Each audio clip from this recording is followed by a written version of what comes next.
Fitton Theater of the Words presents The Reprehensibles, The Fight for Earth's Future. Episode 2, The Constantines, a family of wealth and privilege.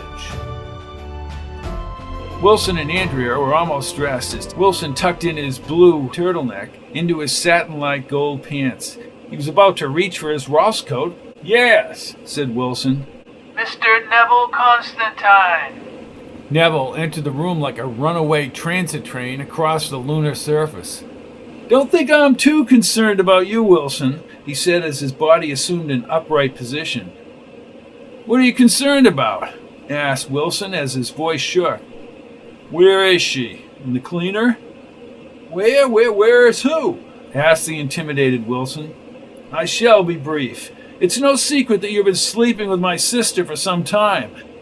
I have told you I do not care what either of you do, but my father does," he said as he held Wilson's shoulder, the way that he held Duval's shoulder. "I need you, Wilson. You have more experience than any lunar operation personnel or anyone I know. You are vital to me in the food production in other areas." "So what are you saying?" "I am saying that either marry my sister or be totally discreet.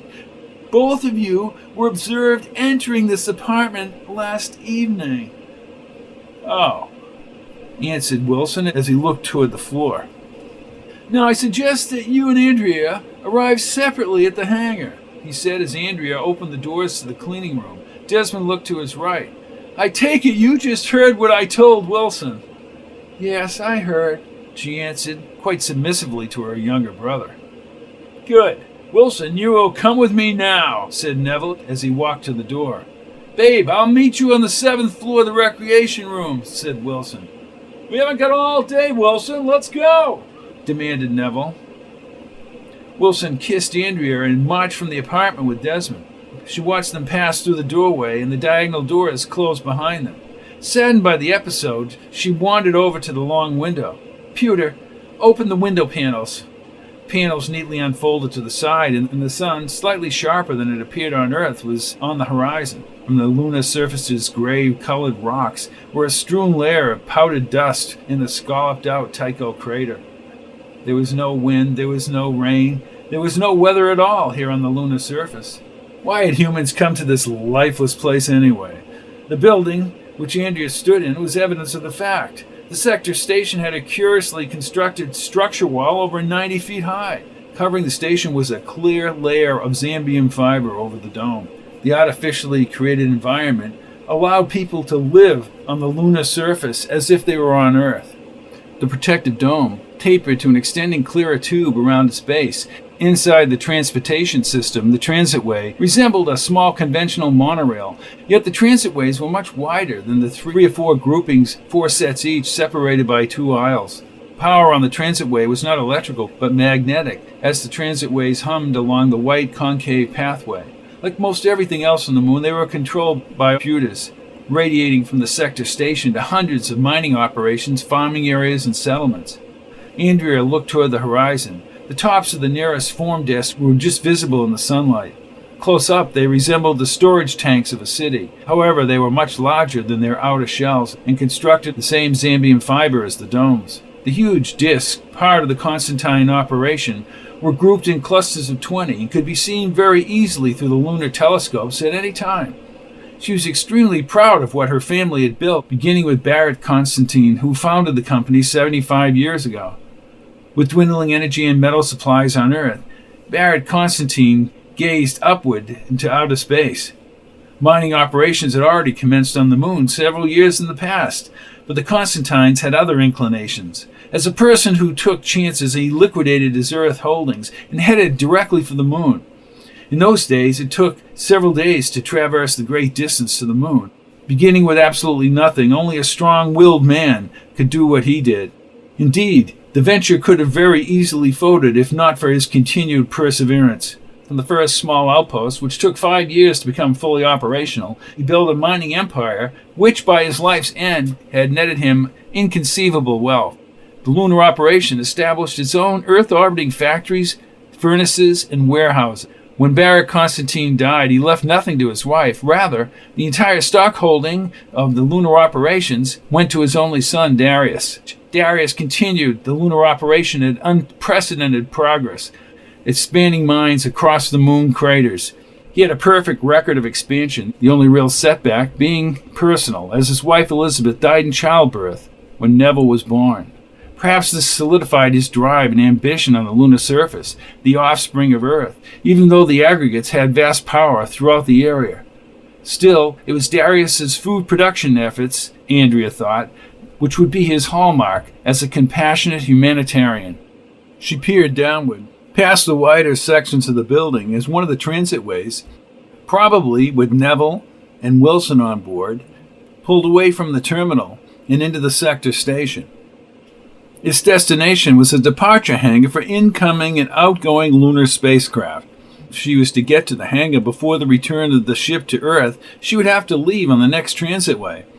Quickly, she turned from the windows and toward the doors. Puda, open the doors.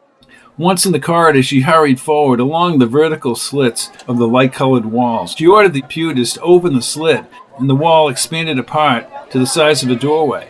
Walking inside, she stepped onto a clear floor, encircled by glittering gold walls. "Bring me to the terminal," she requested, as the outside wall slowly closed. In this room, called a mover, descended to a lower level. When she emerged from the mover, she was at the lowest usable level of the sector station, the transway terminal. Only the environmental systems and the gravity adding fields were below this level. The sunlight from the span of glass above the outside wall flickered through her flowing hair as she passed through a steady stream of people. A fine variety of restaurants, shops, and small cafes lined this wide-open area. Above, the towering ceiling bulged downward from a central tube of light which ran down its length to the transitways. Andrea soon climbed aboard the elongated rock staircase leading to the arched opening of the different transitways. She headed to her left to the opening marked Departure Hangar in glowing red letters. Inside, the transitway was in place to the adjacent long ramp, and the sunlight shining through the clear Zambian tube. Although the transitway appeared to be one long, streamlined piece, it was actually divided into 15 separate compartments. As she headed toward the lead car, reserved for the Constantines, one of the attendants in the Royal Bill Ralston coat ran up to her. "May I help you up front, Miss Constantine?" she asked. "Oh, I guess that would be all right," answered Andrea. "You seem pale. Are you feeling sick?" asked the attendant. "Oh no, just a strange feeling, that's all," she said as they walked toward the front car. "The same way you feel when the year changes." "I don't know, maybe it's just in my head," she smiled.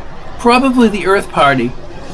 They've got everyone around here nervous," suggested the attendant. "Yes, that must be it," said Andrea as they reached the front. "And thank you, I appreciate your company." "No problem, Miss Constantine," said the attendant as the dark-haired lady entered the transitway car. Aboard the first transitway, several kilometers ahead, Darius Constantine, the fluffy, white-haired patriarch, sat next to the leader of the Earth Party, Jim Pierce. Both men were about the same age and old friends from years past. Pierce worked his way up through the diplomatic services so that he was right next to the center of power on Earth. He was seated behind a table that had been installed in the middle aisle, and the seats around them were members of Pierce's staff as well as the lunar aggregate personnel. "Jim," said Darius Constantine as a computer terminal screen filled with a neon-like blue advertisement. "This is the marquee I plan to distribute in the Earth pewters. It should attract the best people, and I only want the best." "And you'll get them," said the bald-headed Pierce, his bristly mustache moving as he spoke. "Yes, we'll leave the Reprehensibles on Earth." "Right. We'll have it inputted into the central pewters at the Earth City in a few days. Neville's been working on it for months. Good boy, that Neville," as he moved his hand from the confines of his white turtleneck. "Itches every time I clean my beard." "Oh, and I thought you were just getting hot under the collar," said Pierce. Darius Constantine returned the laughter as he looked at his old friend. "I'm surprised you can breathe under that mustache." "Well, it's a good change if you ask me. Makes me look younger," remarked Pierce. "Right, the ladies like that now, and I know you," needled Darius. At 65 years old, Jason, I need more than a stiff mustache to be chasing after the ladies, he joked as they both broke into laughter. Well, we've had our times, my friend, said Darius, and don't you forget it. As they enjoyed their final minutes together, one of the attendants walked up to the table with a cup of sucron on a tray. Your sucron, Mr. Pierce, said the attendant. I told you I'd take it in the rear compartment, shouted Pierce, as Darius Constantine seemed to wince from the fumes. I'm sorry, sir, I thought that... Well, you were wrong, said Pierce as the attendant scurried ahead to the rear of the car. Once inside with the doors closed, Pierce turned to the attendant.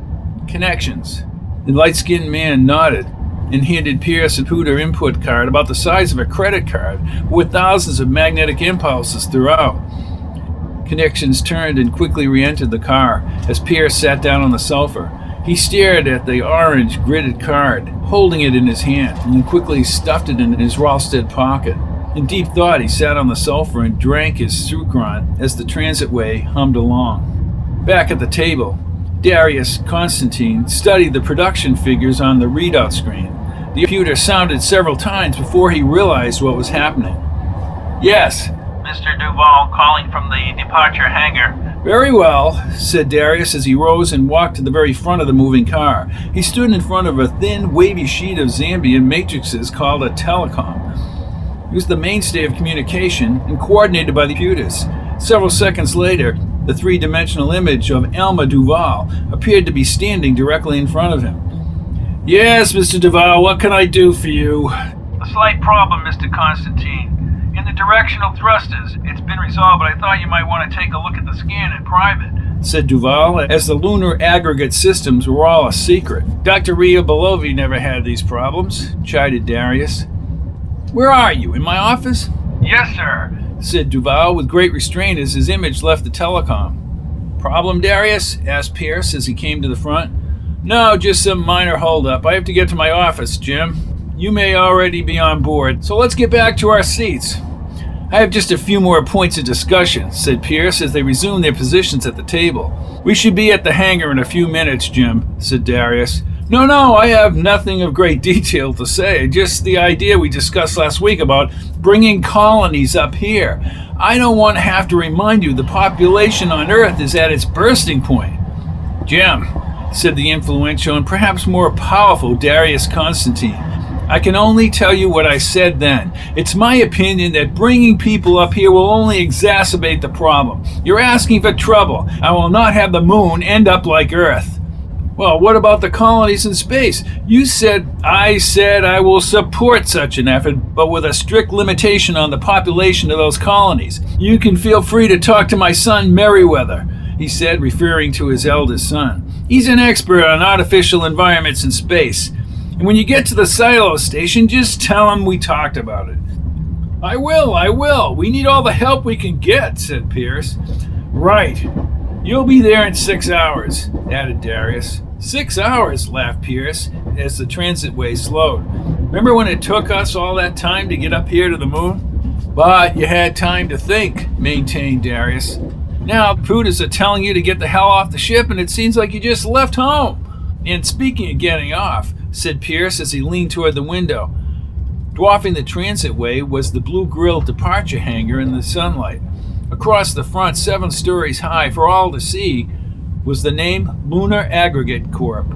In thick blue letters across the sides of each block-like hangar were 4 separate warehouses where the raw materials were temporarily stored before they were shipped to Earth. However, the most striking feature of the complex was the departure ramp, leading directly out of the rear side of the hangar. It was from this ramp that the fast-traveling ships were shot into space using the propulsion systems developed by Dr. Rimvioli. All this, of course, under the usual protective dome. Every time I see it, I'm still impressed, Darius, said Pierce as the transitway stopped by the ramps to the hangar. Both men stood and walked out of the transitway ahead of the others. They walked along the outside of the transitway basin until they came to the ramps. One led over the basin to the upper levels of the hangar, and the other curved beneath it to the inside of the hangar itself. Jim, old friend, this is where we say goodbye, said Darius as the 2 men embraced. I want to say I've had a productive 2 weeks, Darius, as well as a pleasurable 2 weeks. I almost hate to go back, as he shook Darius's hand. Thank you, Jim. I always try to be as accommodating as I can to an old friend like you. Take care, Darius, said Pierce as the elder Constantine headed up the overhead ramp. Pierce watched him cross over the transitway, the sun shining brightly on his white hair as he turned one final time and waved. He crossed into the upper levels of the departure hangar, leaving his old friend behind. Join us next week for another exciting episode of the Reprehensibles, The Fight for Earth's Future, by Robert P. Fitton, presented by Fitton Theater of the Words.